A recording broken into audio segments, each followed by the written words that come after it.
Hi guys, welcome once again to another episode of the Fantasy Files video style. We're in week 10.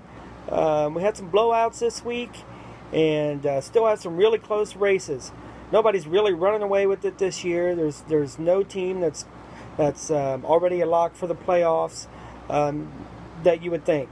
So let's go right into it. We're going to start with the A Train and Coors Cobras. Kind of a blowout here for the A Train as they win by about 27 points. Leading the way for the A Train, Aaron Rodgers, steamrolling with 25 points, 341 total yards from scrimmage, and 2 passing touchdowns. Although it didn't help him beat the Detroit Lions, it did help A Train gain the victory. Also for A Train, he had 12 from Mike Evans, and he had 11 from Allen Robinson. And Rob Gronkowski just continues to rack up the fantasy points for tight ends, as he was able to pull in 113 yards and a touchdown for 17 points to lead the way for the Train at 94.8 points. Over on the opposite side for the Cobras, looks like Andy Dalton just able to get 10 points there for Coors Cobras, and 11 for DeMarco Murray, who at the beginning of the year wouldn't have said that George had the best running back stable in the league. It just hasn't materialized that way. And then 22 from Brandon Crooks, good day for him, 2 touchdowns receiving, 109 yards from scrimmage. 16 from Cannizzaro, the kicker from Arizona, to give him 69.9 points, but wasn't enough as he lost by 25 points to the A Train. Next game up, closest game of the week, decided by a fumble, actually. Cackling Hyenas really needed this game to keep pace with I Like Nice TDs, but fell short by one point as the Sea Dogs. Sea Dogs have had a tough year with injuries, but don't go crying in your spilt milk yet, buddy, because you're in first place in your division.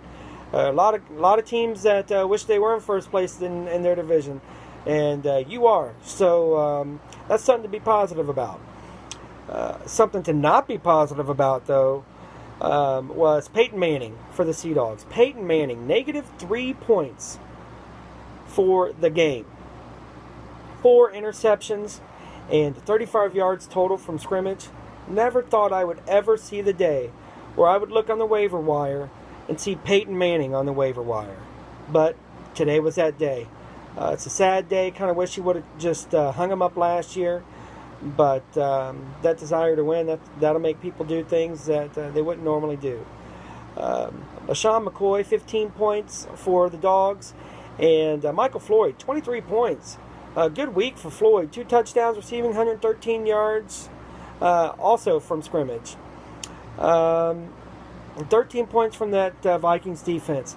Over on the other side, Russell Wilson with 17 points. Todd Gurley added 14 points. And what really killed him, A.J. Green. A.J. Green loses the ball on a fluke play towards the end of the game.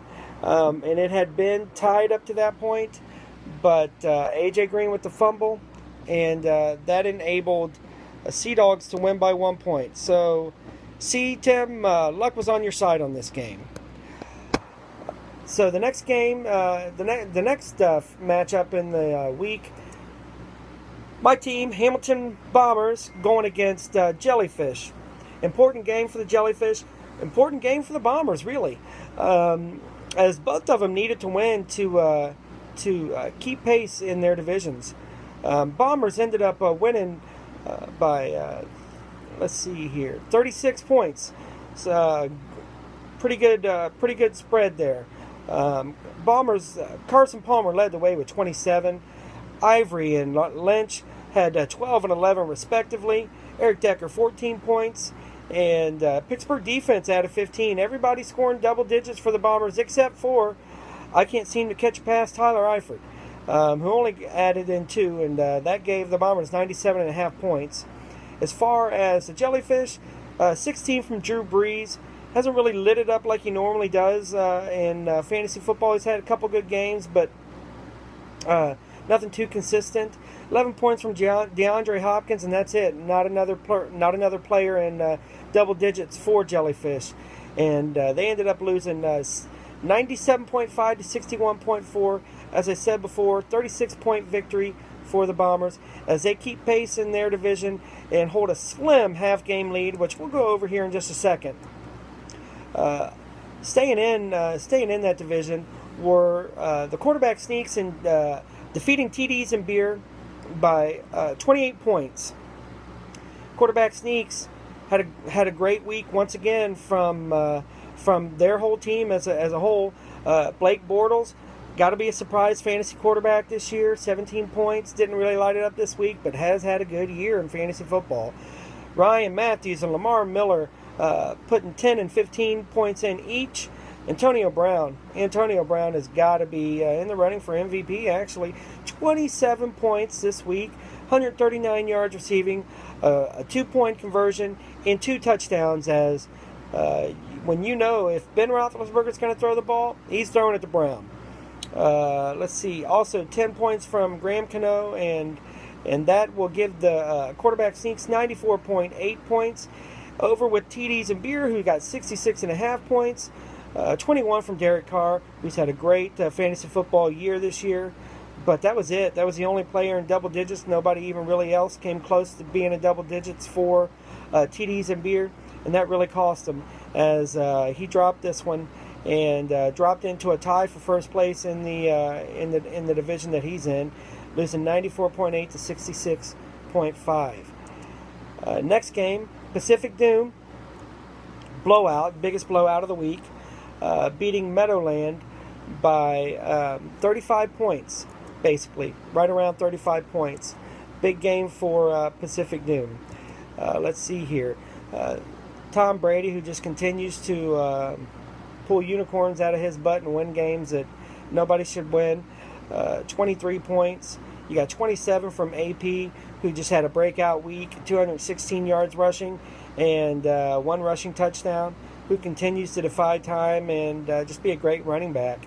16 points from Odell Beckham, who continues to make catches that no human should make.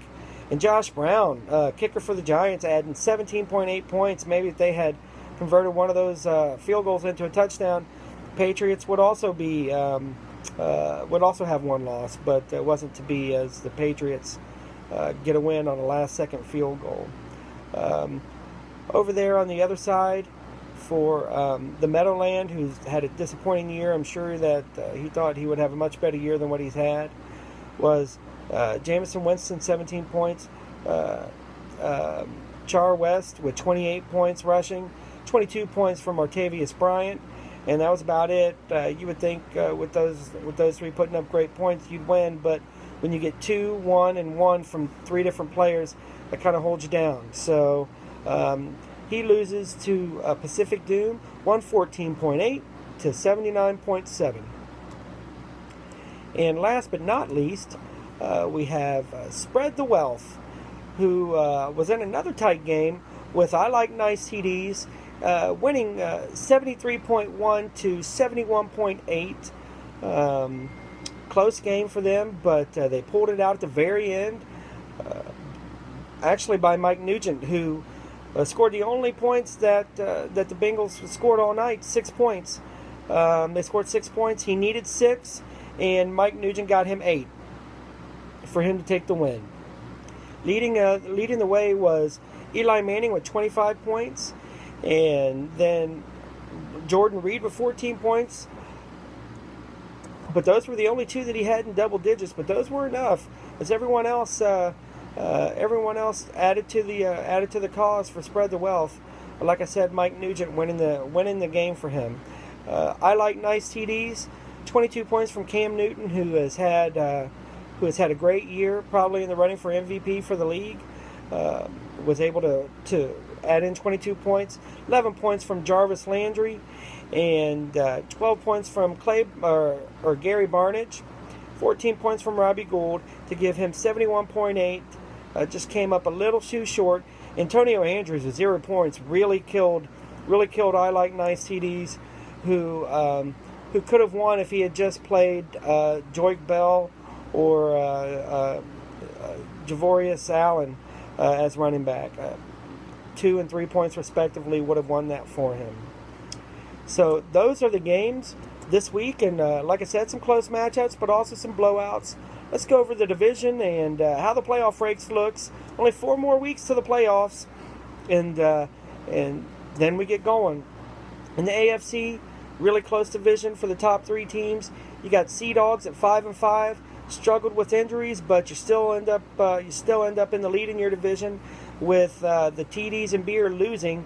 Like I said, losing a close one, and they lost, and now they are 5-5 also. So you got a tie at the top for division, and then you have the Jellyfish, just 1 game back at 4-6. They really needed to win that last game. If they had won, there would be a 3-way tie for first place in that division. But Jellyfish are on a losing streak right now of 4, and they'd like to snap that losing streak next week. Chorus Cobra rounding out with 2-8. CFC, not as tight as all the other divisions, but still anybody's game, for at least for the top 2. You got I Like Nice TDs at 7-3, and then you got behind them Cackling Hyenas at 5-5, who are on a 3-game losing streak, and I bet they wish they could have at least one of those games back. Close division, and then you got A-Train. Bernie just seems to turn it on every year about this time of year. Wouldn't be surprised if he were to go on to win 3 out of the last 4 and make it a tight race in that division. You would think, though, to win, he's going to have to win his last 4 and hope for some magic. And then you got it rounded out with Meadowland at 3-7. Like I said, disappointing year for them. I'm sure that he thought that this team would do a lot better. But in the NFC, closest race, and hands down, I think the best division in the league. You got H-Town Bombers at 7-3. You got Pacific Doom at 6-3-1, and then you got Quarterback Sneaks at 6-3-1. Spread the Wealth at 5-5. Still anybody's division. Close in the very close with 4 weeks left. We have all divisional games this week with H-Town Bombers, which I would have to say is the game of the week. H-Town Bombers and Pacific Doom battling it out for a right at first place. And then you got Quarterback Sneaks and Spread the Wealth, each of them who are going to need to win to keep the pace in the division. As Ed said, wish somebody would lose in that division so somebody could gain ground. But if you look at the NFC, they are combined 11-0 in their last 11 games. So win streaks of 3, 4-1, 11-0 in their last 11 games. Impressive for that division, as they have just turned it on in the latter parts of the year here. So, like I said, I'm picking for my game of the week, Bombers against Pacific Doom, and a must-win for both teams to maintain or gain the lead in that division. For now, though, that's Week 10, and that's going to be a wrap on the Fantasy Files. Appreciate anybody who wants to step up and do next week. That'd be awesome. Until then, have a great week. Good luck, everyone. See ya.